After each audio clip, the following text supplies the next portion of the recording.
Hey everybody, I'm Chef Tom with atbbq.com, and today on Tips and Techniques, we're going to talk about how to grill a steak on a gas grill.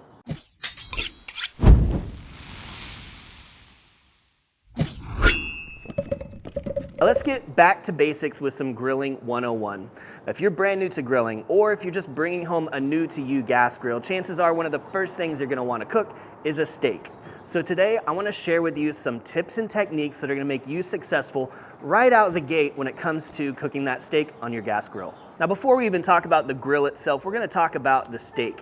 There are all kinds of steaks out there, different cuts that come in different shapes and sizes with different fat content, but one of the most popular and delicious and readily available steaks out there is the strip steak. This is a great option for a straightforward grilling method like what we're doing today. Typically not too lean, not too fatty, and really easy to cook. These particular steaks are from Creekstone Farms and they are prime grade. You can see this beautiful marbling throughout here, these striations of fat. Those add a ton of flavor and juiciness to your steak. Now I'm going to be real honest with you here. The better quality steak that you buy, the better it's going to taste. Can you make a lesser cut taste better? Sure, but we're trying to keep this as easy as possible, so why not give ourselves a head start and start with a really nice piece of meat?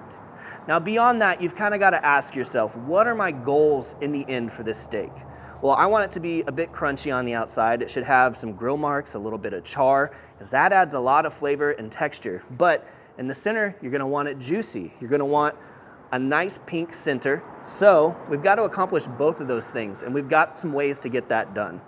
The first way I'm going to tell you is buy a thermometer. A digital thermometer makes all the difference. Finishing at just the right temperature, which in the case of this, we're going to go for about 125 to 130. And then beyond that, there's a few things that you can do. Now beyond finishing at the proper temperature, you got to start thinking about how to get that texture and that juiciness. So one thing we can do is we talk about a dry brine. Now that's just a fancy way of saying you're going to put some salt on the steak and let it sit on there for a while before you actually cook it. The simplest form, that's what a dry brine is. It's putting salt on meat on the outside of the meat. And what happens in that process is that salt starts to draw out some of the moisture, which sounds like a bad thing until you realize that that salt's also opening up the protein, and that liquid gets sucked back into the steak, also adding salt all the way through to the center. Now you can do this with just salt, or you can do this with any type of seasoning that's got salt on it that's also going to add flavor to the outside of the steak. Today we're using a pre-packaged dry brine mixture, Cattleman's Grill Butcher House, which is pretty straightforward. Salt, some sugar, some onion, and some garlic. So we're adding really basic flavors, but the important part is it's got that salt that can be drawn into the steak, and then the sugar actually adds some caramelization to the surface for more texture and flavor. So this is going to go right on the surface of the steaks. And we're going to let this sit for about 45 to 60 minutes. We'll watch as it starts to draw out some moisture and then starts to dry out a bit. But you can do this with whatever flavor you're trying to work into these steaks. Although I should say most of the flavor is going to stay on the surface of the steak as the salt is drawn into the center of the steak. So we'll hit these on both sides.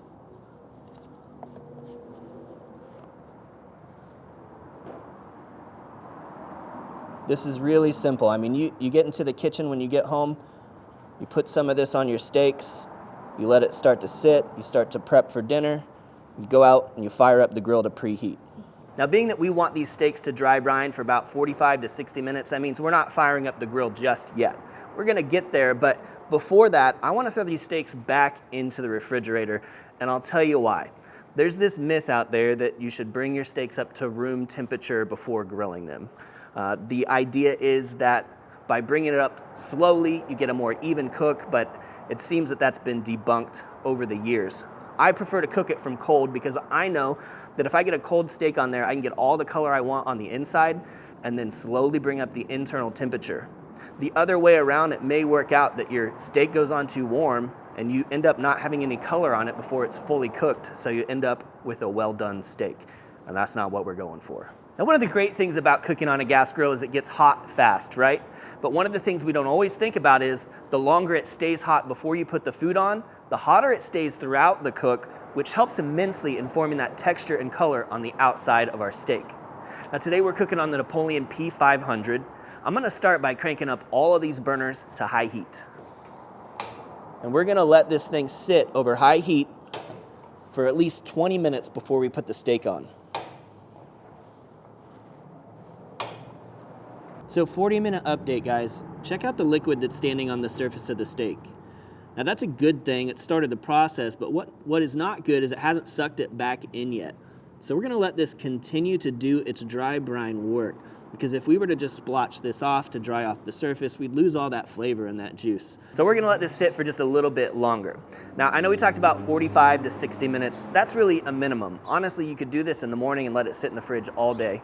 The drier the surface gets on the outside, the more browning you can get on that surface. I ended up letting these steaks sit for a little bit more than an hour, and at this point, that moisture is starting to disappear from the surface. For the most part, pretty dry on the surface now. Any moisture that's left behind, I'm gonna dab away with a paper towel, because the drier the surface of the steak, the better texture we're gonna get out of these steaks in the end. Now there's no need to add any additional seasoning. We did our seasoning when we did our dry brine. Now our grill is pretty screaming hot at about 650 right now. We're gonna kind of get all these steaks in the same general area. And on this side of the grill, we'll leave the heat on high, but I'm gonna go ahead and turn the right side down to low. So we can kind of get all the color we need as we move it around here, and then we can move to indirect if we need in the end. Since we're starting with cold steaks, we can go ahead and shut the lid and not worry about overcooking. Now it's only been a few minutes, and if you're wondering how do I know when to flip my steak, it's when the grill lets go of your steak. See how it's sticking just a little bit? But it is releasing. That tells me that we're good to go ahead and flip. And you can see we got those really nice grill marks from letting these steaks cook on this preheated grill. See this one that's still sticking just a little bit, I'm not gonna worry about it. And we certainly don't only have to flip these one time. You can keep turning your steaks to cook them evenly. Don't think that you only have to flip it once. There we go. Now after that first flip, I'll typically go ahead and check for internal temperature just to see where we're at.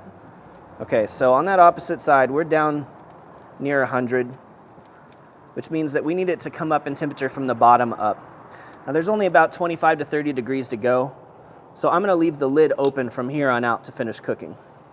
These steaks in front are coming up to temp, so we're gonna move those to the indirect side while we take these steaks in back and put them on some fresh hot grates. These grates haven't been touched by protein yet, so there's a little extra heat coming off of them.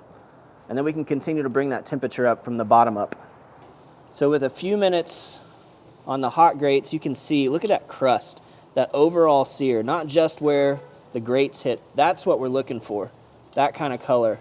That's really pretty, but we're still not quite up to our finishing internal temperature. So we're gonna go indirect to finish these guys.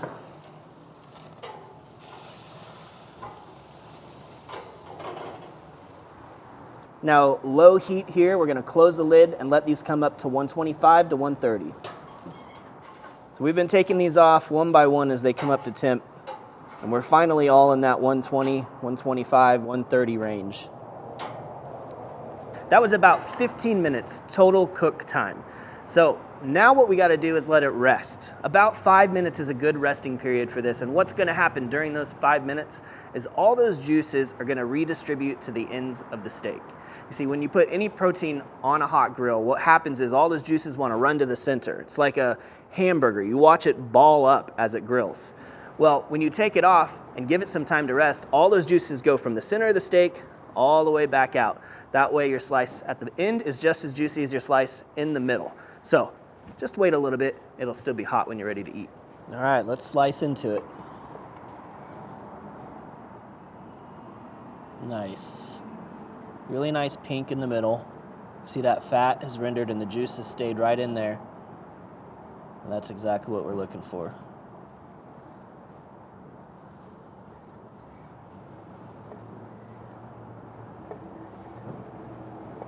Man, look how juicy that is. And we can expect that a lot of that salt flavor is already carried to the interior of the steak because of that dry brine. And don't forget, as you rest, some juices are going to come out of the steak, which is totally normal, cannot be helped, but they should not be discarded. Pour that right over your slices to add all that extra flavor and moisture to the meat. All right, let's get a bite. Oh man, so tender.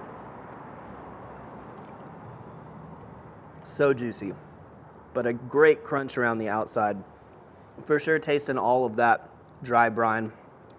Slightly salty, you get just a hint of that sweetness that's caramelized on the surface and some well-rounded aromatics from the garlic and the onion.